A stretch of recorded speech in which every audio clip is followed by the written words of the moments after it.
Hey guys, Jordan with TYT Politics. What you're seeing right now in front of me is a teepee being built. This teepee will be for the kitchen here at Little Creek Camp. That's Little Creek Camp here in Iowa. I know a lot of you feel that the No DAPL movement is over. Obviously, oil is flowing under the Missouri River in North Dakota. But there is actually a camp here in Iowa. It's a little bit outside of Iowa City. It's much smaller than Standing Rock, but there's about 30 to 40 people here. Some people from Standing Rock have come over here. Some new people have come over here, and they are continuing to resist. If you see right there, yep. You got the mini Wachoni going. Let me zoom in for you. What city is this? Williamsburg. This is Williamsburg in Iowa. And essentially what's going on in Iowa here, and again, if you're just coming to this, they're building a teepee that's going to be the kitchen here at Little Creek Camp. What they're doing here, so Iowa is pretty much all built, but there are lawsuits going on, eminent domain lawsuits. So I'm going to speak with some people at the camp that could explain it a little better. But really, this is not just a camp just against the Dakota Access Pipeline. Camps like these are starting to sprout all over the United States. They're launching all over the United States against pipelines, against the U.S. government and actions the U.S. government has been taking. And also just camps so people can learn to live off the land and kind of have their own autonomy and not live under U.S. government rule. Obviously, you're not going to see that kind of reporting on CNN or elsewhere because they're in bed with the U.S. government.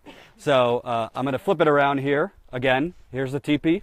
And I have an old friend from Standing Rock, Chelsea Lyons Kent, who is actually like my first amigo in Standing Rock. You showed me around. And you've not only been here, but you've been at other camps since Standing Rock. So tell me about your travels and what brought you here. Since Standing Rock, I've been over to the Lancaster Stand in Pennsylvania, as well as a Sable Trail pipeline camp in Florida. And we recently arrived here about a week ago. This is by far my favorite camp since Oceti. It's the weather is amazing, first of all, and the group here is just very dedicated to what they're doing and learning how we can resist the U.S. government's corruption on a broader scale outside of pipelines, but how can we restore the planet that we're living on and live in a different way and get everybody else to come with us at the same time. And before we get to like the broader things outside of the pipeline, can you kind of talk about, most people watching are like, what do you mean no DAPL? I mean, the pipeline's already in motion in North Dakota. Is there a chance that it could still be shut down? What are they doing in Iowa? Well, we're still black snake killers, and we are here, and there are still eminent domain fights going on here. There are lawsuits over certain properties that are privately owned, and if those were to actually be won, they would have to dig up what they've already put in and reroute it elsewhere, which could take up to 2 years. So there is still a fight to, at the very least, delay DAPL by 1 to 2 years. Right. And the problem with those eminent domain cases is it seems the United States legal system seems to be dragging most of them out. Whether it's here, I covered in Texas the Trans-Pecos pipeline, which was also eminent domain. The legal system is taking their sweet ass time. I mean, I'm prone to thinking that the belief that we'll ever win in the legal system is just ridiculous, because people seem to go on with these fights for years and years within the legal system, and it gets you absolutely nowhere. It fails you every time, just like political processes have failed us every single time. But a lot of people still want to put faith in that, and it's possible, and we saw that in Oklahoma now that they are going to have to dig that pipeline out, that maybe it is possible, and maybe judges are starting to come around, and maybe as we continue to bring this message up and change the conversation about these things, we'll see more judges who are going to make the right decision and not be beholden to corporations. So if a conservative was watching this and they hear, you know, we're here to learn how to resist the U.S. government, they'd call you a tyrannical, communist, revolutionary. So specifically, are you guys are trying to learn how to literally kind of create your own way of living that where you're not going to be kind of living in the U.S. system? Well, first of all, I don't know if they would think it's so crazy because there's a lot of Republicans out here who are having their land taken by eminent domain.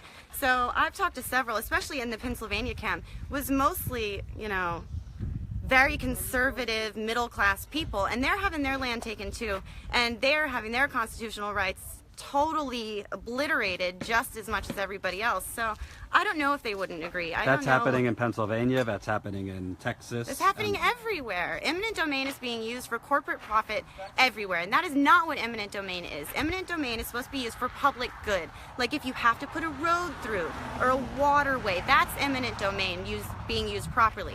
Being used to put in a pipeline that is going to export resources to other countries is not public good. It doesn't make any sense. And we're going to landowners en masse and saying, we're taking this.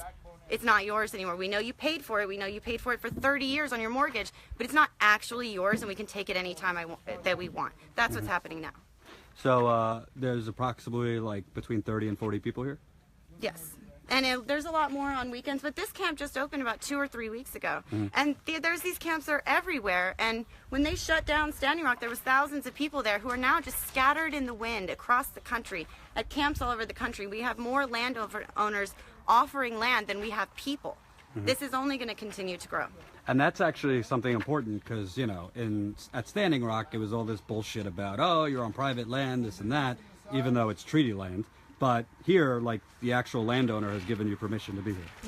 Yes. And there's a lot of landowners who are offering up their land for camps as long as they are peaceful and as long as we respect the land that we are on. At this point, we can't fill them, but we will. And I wanted to ask, so tell me about the day-to-day here, because here it's not like it was in North Dakota where there's like everyday actions, right? Because the pipeline's like 45 minutes to an hour away. So are you guys, what kind of activities go on here? And for people that might be interested in coming, what would they expect? There's a lot going on here. We have our regular day-to-day processes of cooking, cleaning, helping each other out. We're doing a lot of planting. We're planting a garden with different foods. They're doing watermelon and asparagus today. We also have livestock here. We're trying to take care of the land and even better the land that we're on. We have goats to eat an invasive grass. We have hens to eat the ticks that are here. We're trying to use animals and plants to eradicate things rather than pesticides and things we go buy at the store. So we're trying a new way that is more balanced. And then we're also engaging in a lot of strategic thinking, a lot of what I really love about this camp is there's a lot of intellectual thought going on here. There's a lot of people talking about new ways that we can resist peacefully and legally, and how we can get more people on board and how we can right things in the world that we're living at this point. And for people that might not know, like they hear from different people, like you since Standing Rock have been to a few other camps, and that's like a major thing that most people don't know. There's like dozens of camps. They're everywhere. Yeah. They're everywhere, and it's crazy that it's not being talked about that there are dozens of resistance camps within the United States holding United States citizens who do not agree with the actions of their government, and no one is talking about it. Do other countries know this is happening? Do our own citizens even know that this is happening? And do they know that this is something that they too can engage in? Well, I could tell you they didn't know because I didn't know about this till you told me. So there's very little coverage because I think the establishment, whether it's the media, the politicians, they would say, oh, these just out of work hippies, because they want to keep the resistance and they want to keep people who are kind of collectively coming together against them, keep them down. Right. They don't want people to know that this is an option for two reasons. Because A, once you know this is an option and you come here and you live like this for a couple of days, you'll never want to leave.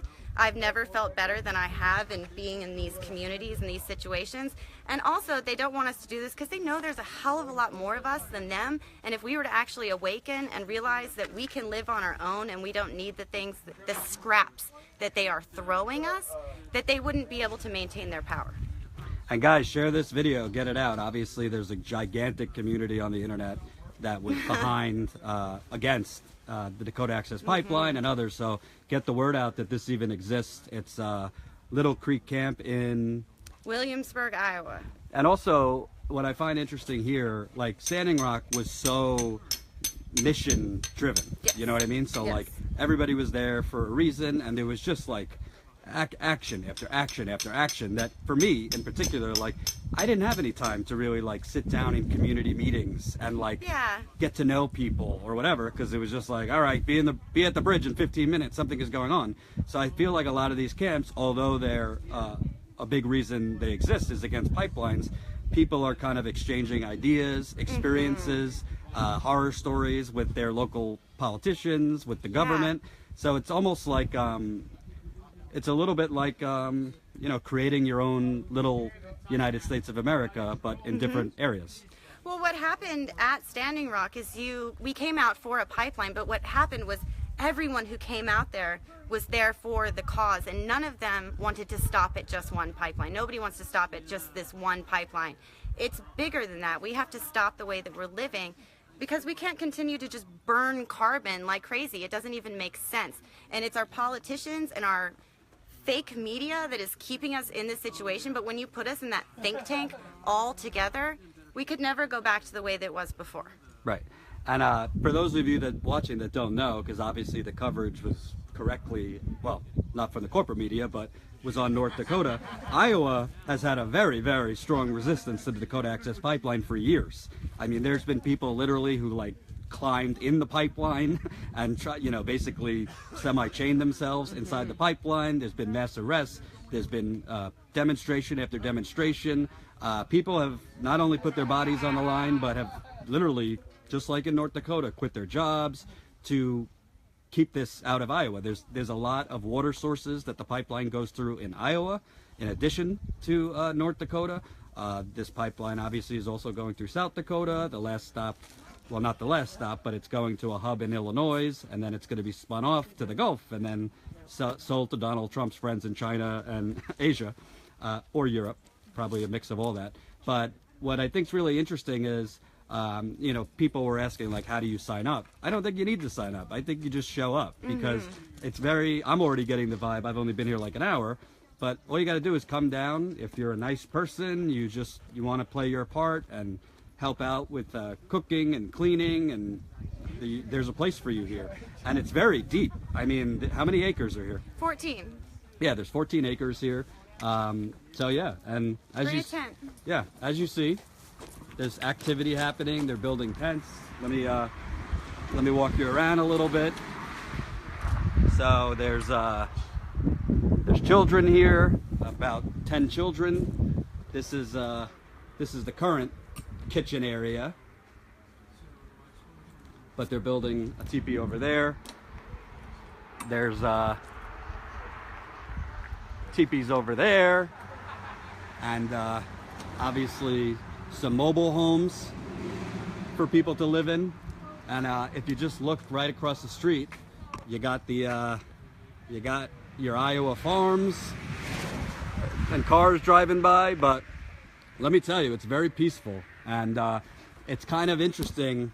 It's kind of interesting that yes, it's against the pipeline, but camps like this are focused on a lot more than just the pipeline. They're focused on resistance to the U.S. government. Not violent resistance, but resistance. A lot of people here are actually living completely off the grid from the U.S. government. They have their own electricity, their own vehicles, their own food that they're growing. So really, camps like this, I think, are a good step, because it's people basically taking the power onto themselves instead of living off the U.S. government. So yeah, it's really interesting. I'm going to go around more, look around more, speak to more people. I may be back here again. Standing Rock, for example, in North Dakota, originally when I went there wasn't a ton of people there. It wasn't a big story. So a lot of times, if independent media makes you aware of some things, makes you aware something exists in the first place, makes you aware that there is resistance going on, that's kind of how you start movements. My job isn't to be an activist. My job is to inform you guys what's going on, the truth of what's going on, and you guys can then become from that, if you choose, can activate yourself. So I will definitely, once we put this video on YouTube, I will definitely put the information for the address here. There's definitely ways you could donate food and whatever they need here. So you'll have the information once we move this onto YouTube. Chelsea, So I'm telling them that I'm going to put the information up, but what do you guys need so that if people want to donate, they could donate? We definitely need like non-perishable food. We're building a school, so any items for children that could be donated would be wonderful. We're also doing a garden, so we need seeds and tools for that. There was one other thing that she said she was building. What was it? Composting toilets. We're building composting toilets and showers. So I'd say for now, just water, food, anything for the kids. We're also starting a library, so revolutionary books that can fill us with knowledge about how this corruption started and how we can fight it now. Those are definitely wanted. I can give you the address if you want. Yeah. It's 1904 County Highway F52, Williamsburg, Iowa. And don't worry, folks, when I put this video on YouTube, I'll put the address in there. So if you didn't write that down, you'll have the address. It'll be back up. What's that? It'll be back up. Yeah. I think the last thing I want to ask is what's next? Because we're talking about that there were protest camps in Pennsylvania. There's protest camps in Florida.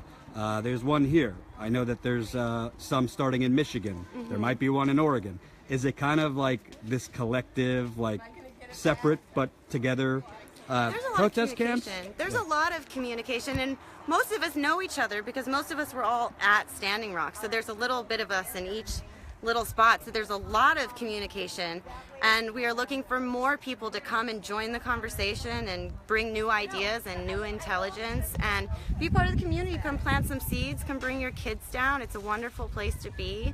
Come learn for a little while. It's time to heal from the damage we've done, not only to native peoples, but to the land that we stole. We stole it, and now we are killing it, not slowly, very, very quickly.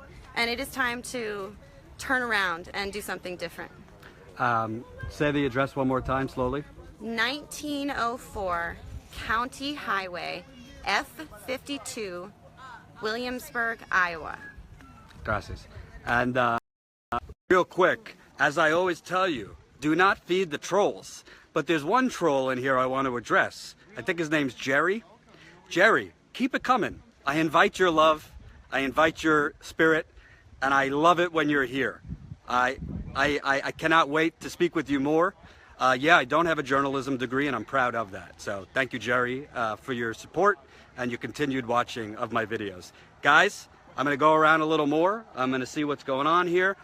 This video will go up on YouTube. You'll have some other stuff too. I'll have the address. I'll have ways you could donate. If you want to come down, it's gorgeous. I mean, look at this. Flip it around more. You got woods, you got teepees, you got 14 acres of woods, hiking you could do. There's a central area here where people can meet. There's meetings going on. People read together. It's really actually beautiful. If I didn't have to work, I would actually stay here a little bit longer. So thank you guys very much for watching. As always, I'm at Jordan Chariton, at JordanChariton on Twitter, and youtube.com/TYT Politics. Have a great rest of the day.